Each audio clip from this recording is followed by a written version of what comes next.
सबको जय मसीह के। मत्ती के सुसमाचार छठा अध्याय उसका 19वां पद से लेकर के उसका 24वां पद को आज हम मनन के लिए आधार बनाएंगे। Matthew chapter 6 versus 19 to 24। Hallelujah. यहाँ पर 3 विषय के बारे में प्रभु यीशु मसीह बातें कर रहा है। 3 विषय है और पहला विषय हम इसमें देखेंगे, उसके बाद फिर दूसरा और तीसरा विषय पर हम लोग चलेंगे। इसका पहला विषय है, आप किस बात की खोज करने वाले हैं? किस बात की आप खोज करने वाले हैं? देखिए उसका जवाब क्या है।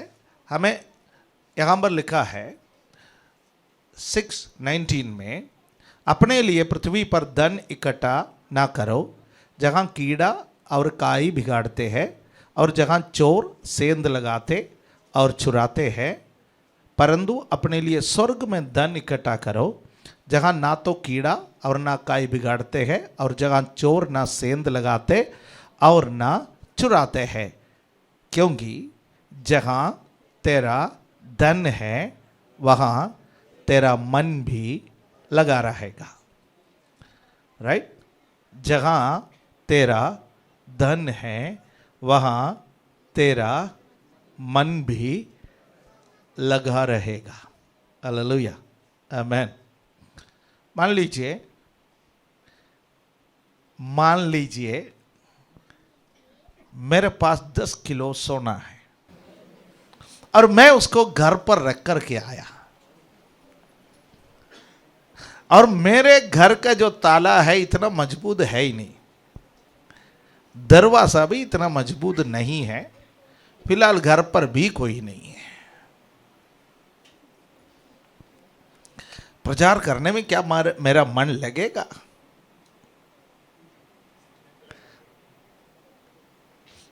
आप प्रार्थना कर रहे हैं कि आपका प्रार्थना के शब्दों पर कान लगाने के लिए मेरा मन लगेगा? यहां क्या चल रहा है कि उस पर मेरा मन लगेगा? हर वक्त मेरा मन पीछे मेरा घर पर लगा रहता है। भले मैं शारीरिक रूप से यहाँ पर है, भले मैं आपसे यहाँ पर बातचीत कर रहा हूँ, भले यहाँ पर सारे कार्यक्रम चल रहा है, पर मेरा मन कहाँ पर है? मेरा सोना, मेरा सोना। प्रभु रक्षा करना। गब्रिएल, मीकाएल, साराफे, करूबे, सबको मेरे घर में उतार के रख देना। राइट? हर चीज ऐसा है। हमें से कई लोग अपनी गाड़ी को इधर उधर खड़ी करके आ जाता है, नंबर उसमें लिखे रखा हुआ है डैशबोर्ड पर। प्रार्थना करके बैठेगे, प्रभु ट्रक पास से ना जाए। और हमारा ध्यान भी फोन पर रहता है, कहीं फोन करे तो जल्दी गाड़ी हटाना है, किसी को डिस्टर्ब भी ना हो, क्योंकि हमारी संपत्ति सड़क के किनारे में है। हमारा कोई बच्चा अकेले सफर करता है या हमारा परिवार का कोई जन अकेले सफर करते हैं, हमारा मन हमेशा वहीं लगा रहता है। सिंपल बात है। तो प्रभु यीशु मसीह ने कहा हमारे पास 2 ऑप्शन है, वेरी सिंपल। या तो सृष्टिकर्ता के खोज में रहो या सृष्टि की खोज में रहो। आजकल अधिकांश मनुष्य सृष्टि की खोज में है। धन संपत्ति, मान सम्मान, बढ़िया बढ़िया चीजें, ये सब परमेश्वर की सृष्टि है और मनुष्य इसी को पाने के लिए भाग रहे। यह सब हमारे लिए जरूरी है। प्रभु ने मना नहीं किया, यह सब हमारे लिए जरूरी है। हमारा शरीर क्या हमारे लिए जरूरी नहीं? हमारा शरीर हमारे लिए जरूरी है, तभी तो प्रभु यीशु मसीह ने बीमारों को चंगा किया। यदि शरीर जरूरी नहीं होता तो प्रभु यीशु मसीह बीमारों को चंगा नहीं करता। पर प्रभु ने यह सिखाया, शरीर से ज्यादा प्राण महत्वपूर्ण है। शरीर महत्वपूर्ण है, लेकिन वो सबसे ज्यादा महत्वपूर्ण नहीं है। शरीर से ज्यादा महत्वपूर्ण प्राण है। शरीर पर मन नहीं लगाना। प्रभु ने कहा शरीर तो जरूरी है, पर शरीर पर मन नहीं लगाना। धन संपत्ति जरूरी है, पर धन संपत्ति पर मन ना लगाना। तभी तो प्रभु ने एक दृष्टांत कहा। एक व्यक्ति का खेत का इतना उपज आ गया, इतना उपज आ गया, वो रात में लेट करके सोचने लगा, मैं अपना भंडार गृहों को तोड़ करके नया बनाऊंगा, नए नए भंडार गृहों को भी बनाऊंगा, उसके बाद उस पर मेरे सारे फसल इकट्ठा करके रखूंगा। उसके बाद मैं कहूंगा कि कई पीढ़ी को खाने के लिए तेरे पास अब रखा है धन संपत्ति, तेरे भंडार में कई पीढ़ियों के लिए सामान भर करके रखा है, खा पी और मगन रह। तो उसके कान में एक आवाज आती है। आवाज है मूर्ख। है भाई, मैं तो समझ रहा था मैं बड़ा बुद्धिमान हूं, मैंने LIC में पैसा लगा रखा है, मैंने तो हेल्थ इंश्योरेंस भी कर रखा है, मैंने तो FD भी कर रखा है, मैंने तो मकान में भी लगा रखा है, मैंने पैसा ब्याज पर भी दे रखा है, मेरा यहां यहां यहां निवेश है। अरे मैं मूर्ख होता, मैं ये सब करता? मैं तो बुद्धिमान हूं ना, मैं समझदार हूं ना, तभी तो मैंने ये सब कर रखा है। मुझे किस बात का टेंशन है?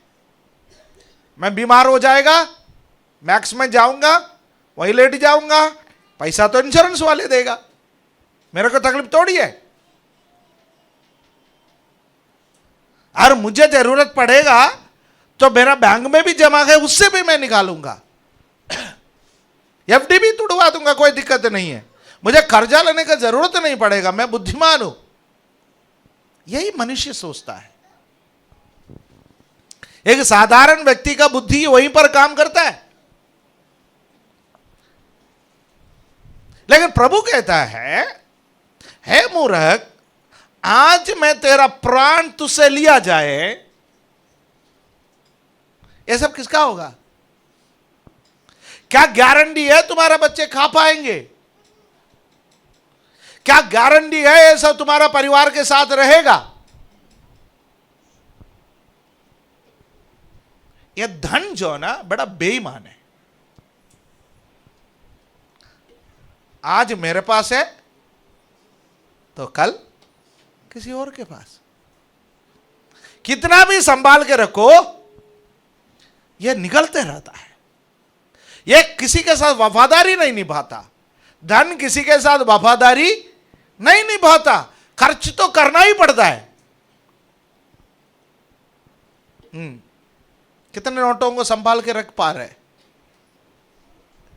हम बढ़िया सा गाड़ी लेकर के बाहर निकलते गए, लाखों की गाड़ी है, सड़क पर हमने 1 सप्ताह चलाया, 1 सप्ताह चलाने के बाद वो उसको भेजना चाहेंगे, कितना पैसा माइनस मिलेगा?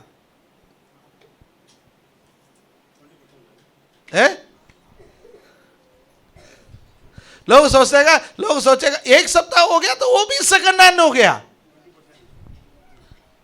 कई लोग इसलिए गाड़ी खरीदते नहीं है, खरीदेगा तो पुराना हो जाएगा। जब तक शोरूम में है वो नया रहेगा। मेरी गाड़ी शोरूम में है, हमेशा नया है।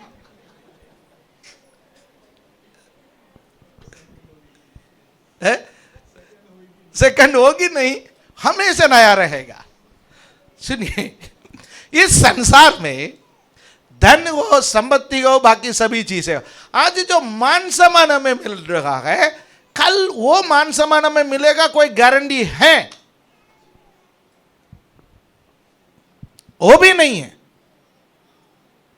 जो मान सम्मान हमें मिल रहा है वो कल मिलेंगे, उसका भी कोई गारंटी नहीं है। आज जो दुनिया हमें सम्मानित करते गए, कल वो दुनिया हमें अपमानित भी कर सकते हैं। आज जो दुनिया हमें अपमानित करता गया, कल वो दुनिया हमें सम्मानित भी कर सकते हैं। ये सब बदलता है, एक चीज कभी नहीं बदलता है, वो है प्रभु यीशु मसीह ने कहा है, जो स्वर्ग में आप जो धन इकट्ठा कर रहा है वो कभी बदलता नहीं है। वो जमा है तो और जमा होते जाएगा, वहां कोई बिगाड़ नहीं सकता है, वहां कोई नुकसान नहीं पहुंच जा सकता है, वहां कोई बिगाड़ नहीं सकते हैं।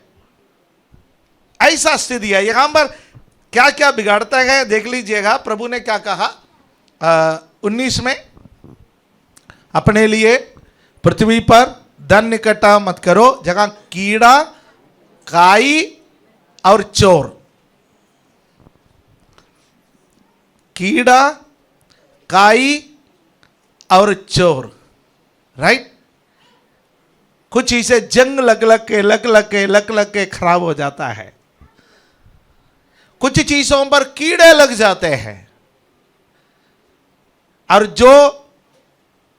जिस पर कीड़ा नहीं लगता, जिस पर जंग नहीं लगता, उसको चोर सेंध लगा करके ले जाते हैं। ऐसा परिस्थिति हमारे जीवन में जब आते हैं तो हमें एक बात ध्यान रखना, स्वर्ग में धन इकट्ठा करना है। मैं एक सिंपल ट्रस्ट आपको बताना चाहता हूं। मैं आजकल बड़ा शांत रूप में वचन बताने के लिए पसंद करता हूं, क्योंकि ये जो पहाड़ी उपदेश है ना, बहुत गहरा है। एक सिंपल ट्रस्ट, सोने से पहले एक ट्रस्ट करना। आपने किसी व्यापारी को देखा दुकान बंद करने का समय देखा होगा? आजकल सब QR कोड में चला जाता है, बैंक में चला जाता है, लेकिन एक साधारण दुकानदार जब दुकान बंद करने से पहले अपना नोट को सब इकट्ठा करते हैं, छोटा बड़ा सब, कुछ सिक्के वो दुकान में छोड़ सकता है, पर नोट सब इकट्ठा करते गए, थैले में डाल करके किसी न किसी तरीके से अपना घर में ले जाता है, और वो कैलकुलेट करता है, वो हिसाब किताब लगाता है, आज मेरा इतना रुपए का बिक्री हुआ है तो आज कम से कम कितना मेरा कमाई रहा होगा। कुछ लोग दिन प्रतिदिन सोचते हैं, कुछ लोग सप्ताह में अपना ये सोचते हैं कि कितना आया कितना गया, कमाई कितना हुआ। कुछ लोग महीने के हिसाब से सोचते हैं। कम से कम महीने के हिसाब से तो सोचना पड़ेगा, तभी तो पता चलेगा कि मेरी दुकान जो है, मेरा व्यापार जो है वो घाटे में चल रहा है या मुनाफे में चल रहा है, ये तभी पता चलेगा, राइट? सही है। हम शाम को सोने से पहले एक बात सोचे, आज मैंने कितना रुपया इकट्ठा किया। सोचते आप आज मेरा कमाई क्या रहा? सोचते नहीं सोचते? सोचते या नहीं सोचते? कुछ लोग सोचते कि आज कितना खर्चा हुआ आज कितना खर्चा हुआ, कुछ तो सोचता होगा पैसे के विषय में। आज है कुछ लोग कुछ नहीं सोचते हैं, उनके लिए प्रभु का धन्यवाद। आज एक बात सोचे, आज स्वर्ग में मेरे खाते में कितना जमा हुआ? क्या आज मैंने कुछ जमा कर पाए? और स्वर्ग में आप कैसे जमा करते हैं? यहां तो जमा करना में मालूम है, चेक डाल दो जमा हो जाएगा, कैश डाल दो जमा हो जाएगा, किसी से करवा दो जमा हो जाएगा। पर स्वर्ग में धन कैसे इकट्ठा करेंगे? राइट? स्वर्ग में धन इकट्ठा करने के लिए बाइबल जब पढ़ते हैं, आज प्रभु ने मुझसे क्या बात की और जो बात की उसमें कितना प्रतिशत मैंने प्रभु का बात को माना।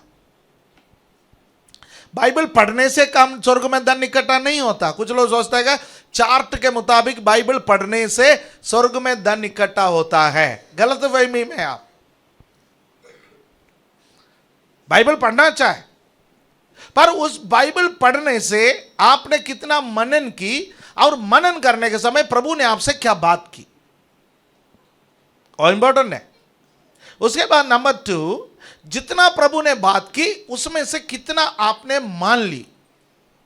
यदि आपने मान ली, प्रभु ने जो बातचीत की आपसे उसमें से जितना आपने मान ली उतना आपका वहां क्रेडिट हुआ।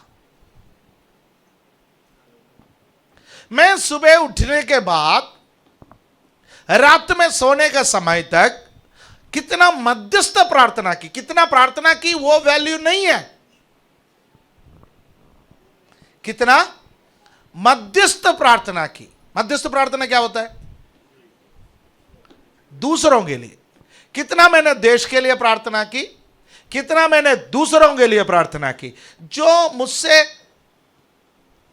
मेरे परिवार से संबंधित नहीं, दूसरों से संबंधित मैंने आज कितने प्रार्थना किया, वो स्वर्ग में काउंट किया जाता है। क्योंकि वो जो प्रार्थना है मेरे स्वार्थ से उत्पन्न नहीं हुआ। मैं जो मेरे लिए प्रार्थना करता है, मेरे परिवार के लिए प्रार्थना करता है, मेरे बच्चों के लिए प्रार्थना करता है, मेरी कलीसिया के लिए प्रार्थना करता है, मेरे पास्टर के लिए प्रार्थना करता है, मेरे भाई बहनों के लिए प्रार्थना करता है, वो कहां से उत्पन्न होता है? यहां तक कि मैं बोलूं, मेरा देश के लिए जो प्रार्थना करता है वो भी स्वार्थ से है। कितने हम दूसरे देश के लिए प्रार्थना की, कितने हम दूसरे लोगों के लिए प्रार्थना की, कितने हम दूसरे पास्टर के लिए प्रार्थना की, कितने हम दूसरे विश्वासियों के लिए प्रार्थना की, वो काउंट किया जाता है। समझ में आ रहा है आपको? यस, सही है या नहीं? यस। स्वार्थ का प्रार्थना को छोड़ करके निस्वार्थ भाव से मैंने कितने प्रार्थना की, वो मेरे में क्रेडिट होता है। तीसरा एक सिंपल और बात, कितना सुसमाचार का कार्य मैंने आज किया। हो सकता है कि हम पूरे सुसमाचार नहीं सुना सके, किसी को पूरा सुसमाचार नहीं सुना सके, लेकिन किसी नए व्यक्ति को मिलने के समय या किसी पुराना व्यक्ति को मिलने के समय, किसी अविश्वासी के व्यक्ति को मिलने के समय क्या मैंने प्रार्थना की, प्रभु इनको वचन बताने के एक मौका दे, इनको वचन बताने के एक मौका दे, आज मुझे किसी को वचन बताने के एक मौका दे। ऐसा प्रार्थना हमारा हृदय से जेन्युइन निकला। किसी नए इलाका में हम गए तो उस नया इलाका के लिए हमने प्रार्थना की, परमेश्वर यहां कोई कलीसिया नहीं है, यहां पर भी एक कलीसिया खड़ी हो जाए। प्रभु इस गली में कोई विश्वासी नहीं है, इस गली से भी विश्वासियां उठ खड़े हो जाए। इस गली में कोई विश्वासी परिवार नहीं है, यहां से भी विश्वास परिवार उठ खड़े हो जाए। यह प्रार्थना लगातार हमारे अंदर से चले तो ये सभी चीजें स्वर्ग में धन इकट्ठा करते हैं। यह मैं बहुत सरल भाषा में आपको समझा रहा है। मैंने आपसे बोला ना, पहाड़ी उपदेश सब व्यवहारिक है। बड़े बड़े चीजें प्रचार करके जाने से अच्छा उसको छोटे छोटे टुकड़ों में करके मैं आपको बता रहा हूं, इसमें से कुछ तो पालन कर सकते हैं, कुछ तो मेरे जीवन में अप्लाई है। मैं माइक लेकर प्रचार तो नहीं कर सकता, लेकिन मैं तो कम से कम किसी के लिए प्रार्थना तो कर सकता हूं। दुनिया में कितना देश है, संसार में कितना देश है?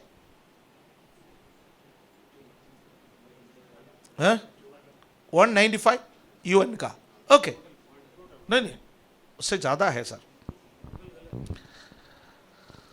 नहीं 195 हो सकता है, यूएन अप्रूव्ड है। कुछ देश जो है जिसको यूएन ने अप्रूव नहीं किया, इसे भी छोटे छोटे देश है। ओके 195 है तो 195 गूगल बोल रहा है। कुछ लोग गूगल पर इतना भरोसा करते हैं। हाँ, बाबा का जिंदाबाद।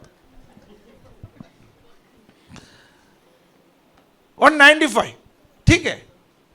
इसमें से कम 10 देशों का नाम हमें मालूम है, 10, 15, 20 कुछ तो मालूम है। क्या हम कभी कभी इन देशों के लिए प्रार्थना करते हैं? आपको पता है कोंगो नाम का एक देश है जहां पर पिछले दिनों में मसीहियों पर आतंकवादी घटना हुए 30 से अधिक मसीह मारे गए। शायद सबको पता नहीं चला। दुनिया में कितने ऐसे देश हैं जिस पर इस वक्त लड़ाई चल रहा है। आप और मैं शांति से बैठे हैं, पर उन लोग हमेशा ऊपर को देखते बैठते हैं, पता नहीं कब मिसाइल गिरेगा। आज जो घर दिखाई दे रहा है कल वो दिखेगा, कोई गारंटी नहीं है। जो सरकारी दफ्तर दिखाई दे रहा है वो दिखेगा, कोई गारंटी नहीं है। जो व्यक्ति दिखाई दे रहा है, घर से निकलने वाला आदमी वापस आएंगे, कोई गारंटी नहीं है। ऐसा एक समय पर हम जीवन बिता रहा है। कई देश ऐसे साये में जी रहा है। क्या हम उनके लिए प्रार्थना कर पा रहे हैं? यस, स्वर्ग में धन इकट्ठा करने के विषय में मैं बात कर रहा हूं, क्योंकि यदि मैं बोलूं स्वर्ग में धन इकट्ठा करो, स्वर्ग में धन इकट्ठा करो, मैं प्रचार करके जाए तो आपके मन में यह सवाल रहेगा, भाई स्वर्ग में धन कैसे इकट्ठा कर सकता है? ठीक है, मैंने 3 चीजें बोला है। नंबर 1, पर बाइबल को पढ़ करके उसको मनन करने के समय प्रभु ने आपसे जितने बातें किया उसका कितना आपने माना, उसके आधार पर स्वर्ग में धन इकट्ठा होता है। दूसरी बात मैंने आपसे क्या कहा है? दूसरी बात मैंने आपसे कहा कितना निस्वार्थ प्रार्थना हम करते हैं। क्या है? क्या प्रार्थना? निस्वार्थ प्रार्थना, मध्यस्थता की निस्वार्थ प्रार्थना हम करते हैं, स्वर्ग में धन इकट्ठा होते हैं। तीसरा मैंने आपसे कहा सुसमाचार के प्रति हमारा नजरिया। किसी को, नए व्यक्ति को मिलने के समय इधर एक आग है, एक उमंग है, एक उत्साह है सुसमाचार सुनाने के लिए, भले मुंह खोल पाता हो या नहीं खोल पाता हो। दाऊद का है कि मैं चुप रहा, मेरे अंतरात्मा में एक आग जलने लगा और मेरा मुंह खुल गया। जब इच्छा है तो मुंह खुल जाएंगे, इच्छा है प्रभु इस्तेमाल करेंगे। यदि आपके अंदर इच्छा नहीं है, प्रभु आपको कभी भी इस्तेमाल नहीं कर सकते हैं। एक इच्छा हमारे अंदर उत्पन्न होना बहुत जरूरी है स्वर्ग में धन इकट्ठा करने के विषय में। तो आप किस चीज की खोज में हैं, वो है पहला विषय। सृष्टि की खोज में है या सृष्टिकर्ता के खोज में है? यदि हम सृष्टिकर्ता के खोज में रहोगे, स्वर्ग में धन इकट्ठा होते रहेगा। यदि हम सृष्टि के खोज में रहेंगे, यहां धन इकट्ठा होते रहेगा। पर यहां प्रॉब्लम क्या है? कीड़ा भी लगते हैं, काई भी बिगाड़ते हैं, वो नहीं है कोई लेकर के विदेश।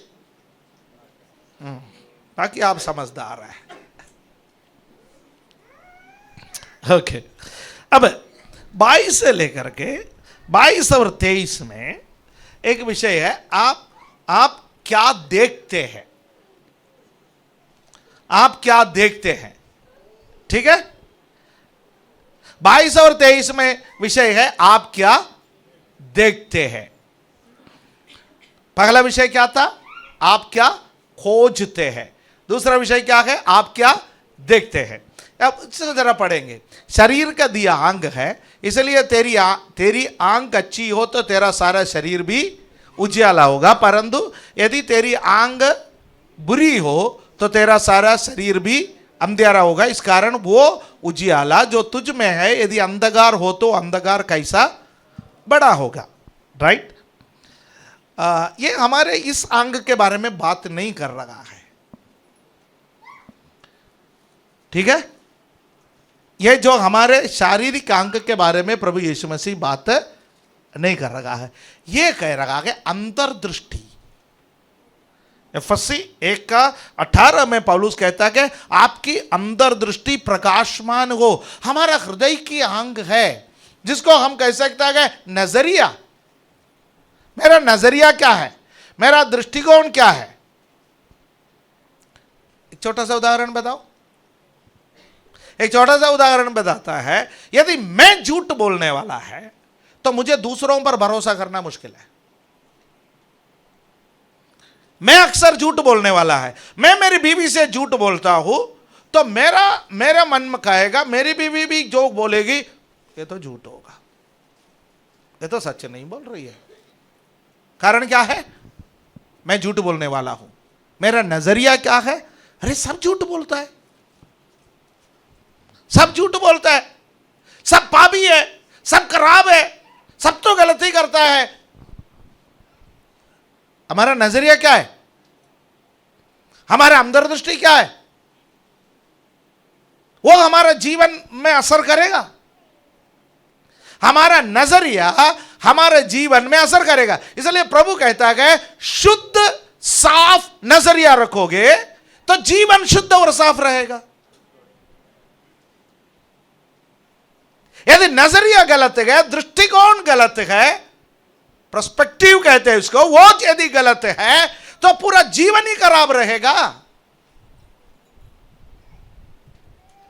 जिस कलर का चश्मा मैं पहन रखा है उससे मुझे दुनिया दिखाई देगा। मैं झूठ बोलने वाला है तो मैं सोचूंगा कि सब झूठ बोलता होगा। मैं व्यभिचार करने वाला है तो मुझे लगेगा सब व्यभिचार करने वाला है। मैं चोरी करने वाला है तो मुझे लगेगा सब चोरी करने वाला है। मैं हेराफेरी करने वाला है तो मुझे लगेगा सब हेराफेरी करने वाला है। मैं किसी पर भी भरोसा नहीं कर पाएगा। मेरे जीवन कभी भी सही साफ शुद्ध रहेगा ही नहीं। ऐसा नहीं रहेगा तो मेरा पूरा जीवन खराब होगा। ये खराब जीवन के साथ मैं स्वर्ग नहीं जा सकेगा। तो साफ कहां होना? मेरा नजरिया, मेरा अंतर्दृष्टि। इसलिए प्रभु ने कहा शरीर का दिया आंग है, शरीर का दिया आंग है। इस आंग से मुझे सब लोग दिखाई दे रहा है। उस प्रकार मेरा एक अंदर एक अंग है, मेरा अंतर्दृष्टि है। उस अंतर्दृष्टि से मुझे आत्मिक चीजें दिखाई देता है। शारीरिक दृष्टि से मुझे शरीर के चीजें दिखाई दे रहा है। अंदर दृष्टि से मुझे आत्मिक अंग है तो आत्मिक अंग से आत्मिक बातें दिखाई दे रहा है। क्या मेरी आत्मिक अंग खुले हैं?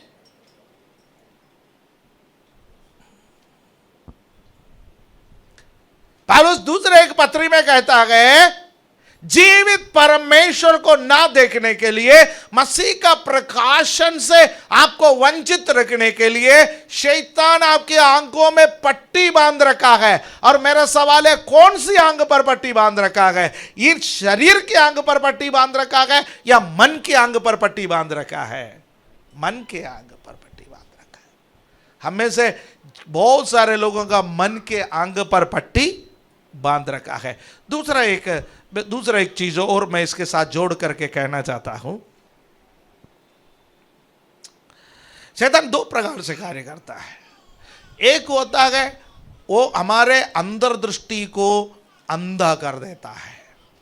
यदि हमारे अंतर्दृष्टि अंधा हो जाए तो हमारा पूरा जीवन ही अंधकारमय हो जाता है, क्योंकि हम आत्मिक बातों को पहचान नहीं पाएंगे, आत्मिक बातों को हम नहीं देख पाएंगे, आत्मिक बातों को हम समझ नहीं पाएंगे।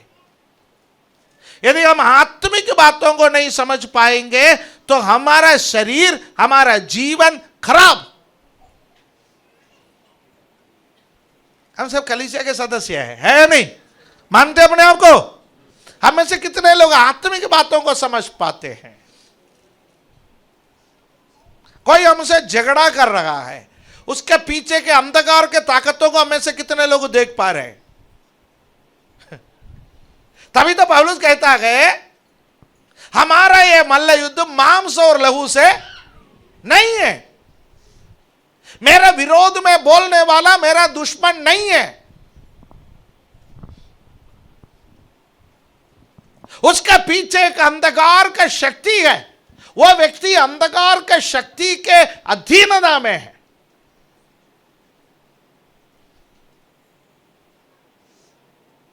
छत्तीसगढ़ में नन्स को अरेस्ट करने में एक अहम भूमिका ज्योति शर्मा नामक एक बहन ने निभाई। वो बहन की विचारधारा थोड़ा उग्र है और हम उस बहन के खिलाफ नहीं है। वो बहन हमारी दुश्मन नहीं है, पर वो बहन ऐसा एक विचारधारा के अधीनता में है जो विचारधारा आत्मिक नहीं है। उनकी अंतर्दृष्टि प्रकाशमान एक दिन जब हो जाएंगे वो भी आत्मिक बातों को साफ साफ देख पाएगी। तो मेरी प्रार्थना क्या है, आपकी प्रार्थना क्या है? परमेश्वर जिस प्रकार मेरा अंदर दृष्टि को आपने प्रकाशित की, हमारे अंदर दृष्टि को आपने प्रकाशित की, उस प्रकार परमेश्वर उस बगन की अंदर दृष्टि को भी आप प्रकाशित कीजिए। यही प्रार्थना कलीसिया ने शाऊल के लिए की। शाऊल की अंदर दृष्टि प्रकाशमान नहीं था जिस वक्त वो कलीसिया को सदाने वाला था। वो कलीसिया को सदाता था, मारता था, पीटता था, मसीहियों को घसीट घसीट करके बंदी गृह में डालता था। लेकिन दमस्कस के फाटक में यीशु मसीह ने उसको दर्शन दिया, वो अंधा हो गया, शारीरिक रूप से वो अंधा हो गया। जब वो शारीरिक रूप से अंधा हो गया, उसको किसी न किसी की मदद की जरूरत पड़ी, और पौलुस को मदद करने के लिए कोई तैयार नहीं था सिवाय अनन्या नाम का एक परमेश्वर का दास। और अनन्या के घर में 3 दिन रहा, 3 दिन अंधा था। 3 दिन कोई हल्लेलुया का आवाज सुनाई दे रहा था, कोई मारानाथा का आवाज सुनाई दे रहा था,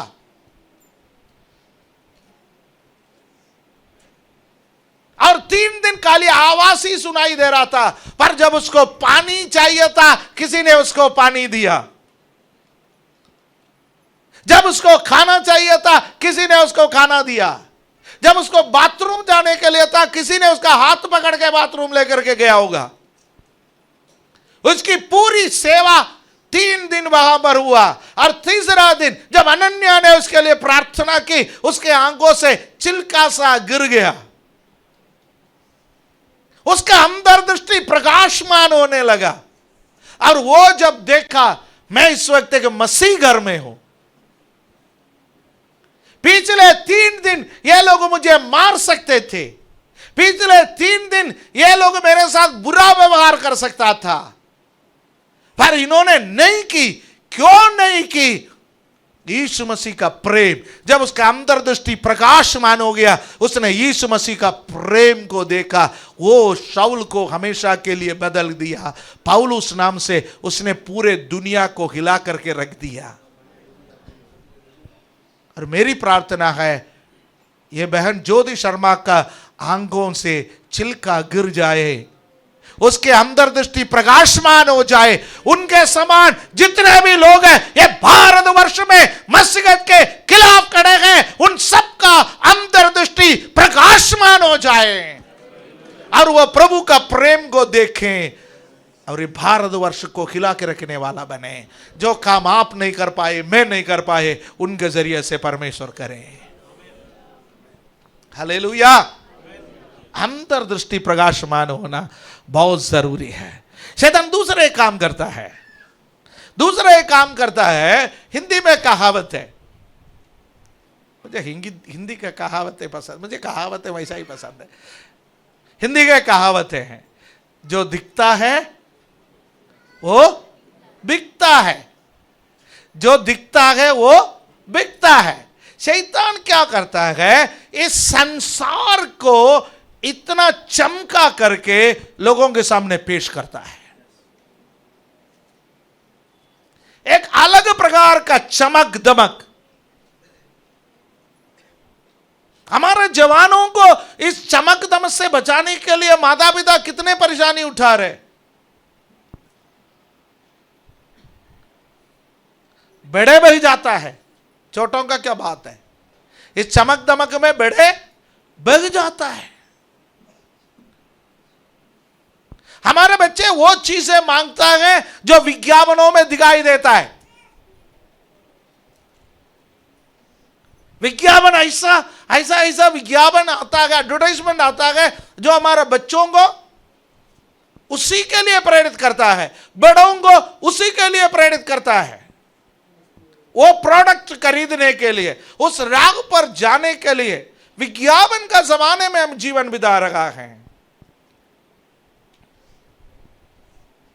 यदि आप हाईवे से गाड़ी चलाएंगे तो दोनों तरफ इतने बड़े बड़े होर्डिंग्स है, वो सब में क्या है? विज्ञापन।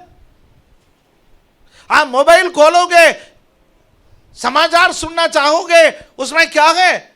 विज्ञापन, एडवर्टाइजमेंट पहले, बाकी सब बाद में। विज्ञापन का जमाने में हम जीवन बिता रहे। शैतान अपना विज्ञापन इस संसार में इतना दे रहा है, इतना चमक दमक दे रहा है, हमारी आंखें उसकी ओर जाने की चेष्टा करता है। तो प्रभु हमसे एक सवाल पूछता है, क्या देखना चाहते हो? नंबर 1, क्या खोजना चाहते हो? नंबर 2, क्या देखना चाहते हो? इस संसार का चमक दमक को देखना चाहते हो या परमेश्वर की अद्भुत बातें देखना चाहते हो? पौलुस कहता है कि मेरी प्रार्थना है आपके अंदर दृष्टि प्रकाशमान हो जाए और परमेश्वर का उस महिमा के धन को आप देख पाए। और तीसरा पॉइंट पर हम आएंगे, 24वां आयत, उसको बता करके मैं बंद करना चाहता हूं। 24 क्या लिखा है?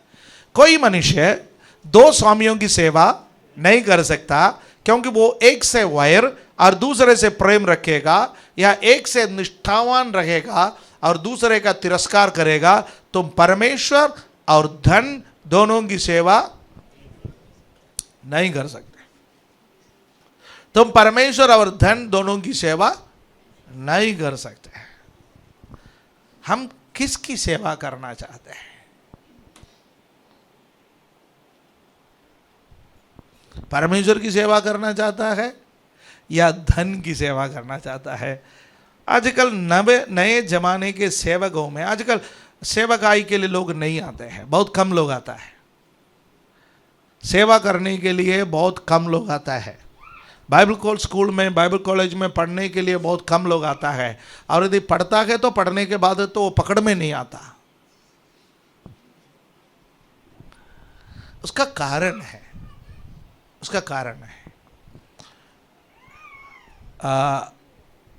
पैसा चाहिए। पैसे के बिना कैसे जिएंगे? पैसा ही सब कुछ है। माई तू, बाप भी तू, भाई भी तू, पति तू, पत्नी तू, तू ही तू, सब कुछ तू ही तू। पैसे के प्रति मनुष्य का नजरिया ये है, पैसे के बिना कैसे जिएंगे?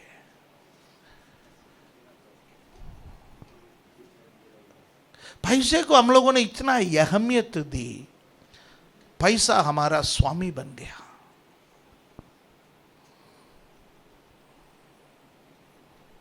पैसा जब स्वामी बन जाए वो बहुत बुरा है,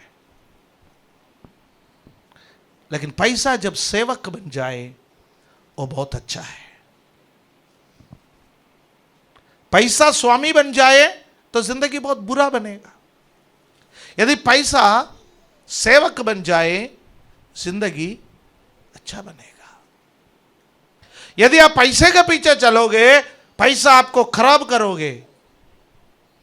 यदि पैसा आपका पीछे चलेंगे तो आपका जीवन बचा रहेगा।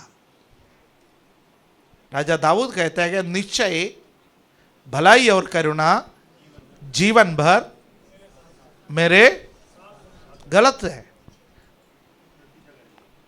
मेरा पीछा करेगी। वो संग है ना, ये हमारा बाइबल अनुवाद करने वाले तो पैसे को साथ लेकर के चलना चाहता था।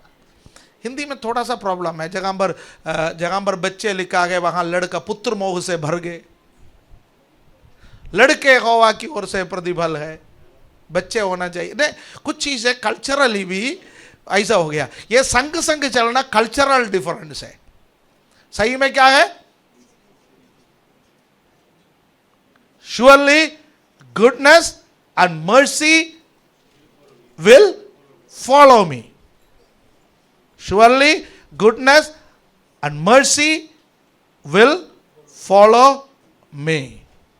मेरे पीछे रहेंगे। यदि फिर मेरे आगे कौन होगा? परमेश्वर। यदि आप और मैं परमेश्वर के पीछे चलेंगे तो परमेश्वर ने हमसे यह बोला है कि यदि तुम मेरे पीछे चलोगे तो भलाई और करुणा तेरे पीछे आएंगे। भलाई और करुणा जब पीछे आएंगे तो उसको साथ बिठाने का कोशिश मत, वो पीछे है, राइट। भलाई और करुणा वो हमारा पीछे है, क्योंकि हमारे बिना उसका अस्तित्व नहीं है। यही प्रभु यीशु मसीह ने कहा, पगले परमेश्वर का राज्य और इसके धर्म की खोज करो, ये सब वस्तुएं तुम्हें मिल जाएगी। तो आज हमें यह निर्धारित करना है कि मैं किसका पीछे चल रहा हूं। क्या मैं वास्तव में परमेश्वर का पीछे चल रहा हूं? परमेश्वर का पीछे जब आप और मैं चलते गए, पैसे के नुकसान उठाना पड़ेगा। ये और कोई पास्टर आपको नहीं बताएंगे।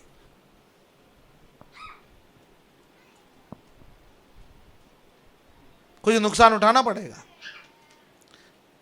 पर यदि हम यीशु मसीह के खातिर पैसे का भी नुकसान उठाएंगे,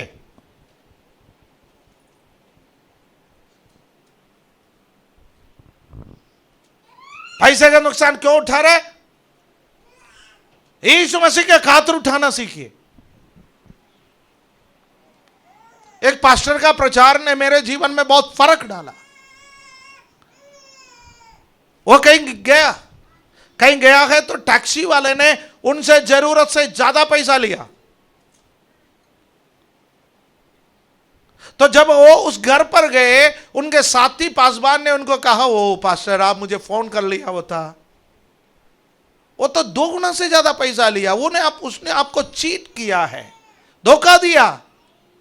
इतना पैसा बनता लेकिन 2 गुना पैसा ले लिया, आपको नया आदमी समझ के।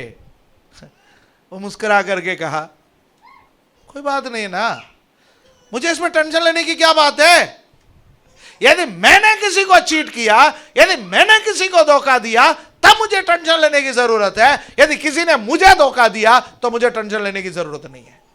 हेलो, जब आप यीशु मसीह के पीछे चलेंगे तो लोग आपको धोखा देने का समय आपको यह कहना पड़ेगा कि मैंने किसी को धोखा नहीं दिया ना। यदि मैंने किसी को धोखा दिया, वो मेरे आनंद जीवन पर असर करेंगे। चाहे 10 रुपया के लिए किसी को धोखा दो, चाहे 10 लाख के लिए किसी को धोखा दो, वह मेरे आनंद जीवन पर असर करेगा। पर यदि किसी ने मुझे धोखा दिया तो वह मेरे आनंद जीवन पर असर करने वाली बात थोड़ी है, वो उसके आनंद जीवन पर असर करने वाली बात है। तो यीशु के पीछे चलेंगे तो इसलिए कई बार नुकसान भी उठाना पड़ेगा। क्या उसके लिए हम तैयार हो जाएंगे? मुश्किल है ना। पहाड़ पर चढ़ना आसान है, पर पहाड़ी उपदेश पर चलना मुश्किल है। पहाड़ पर तो चढ़ सकता है, नो प्रॉब्लम, पर पहाड़ी उपदेश पर चलना मुश्किल है। किसने आपसे कहा मसीह जीवन आसान है? उन्होंने आपको धोखा दिया है, पर टेंशन मत लेना, उन्होंने दिया ना। ओके, मसीह जीवन पर चलना इतना आसान नहीं है। पहाड़ी उपदेश वही बात हमसे कहता है। 3 चीजें।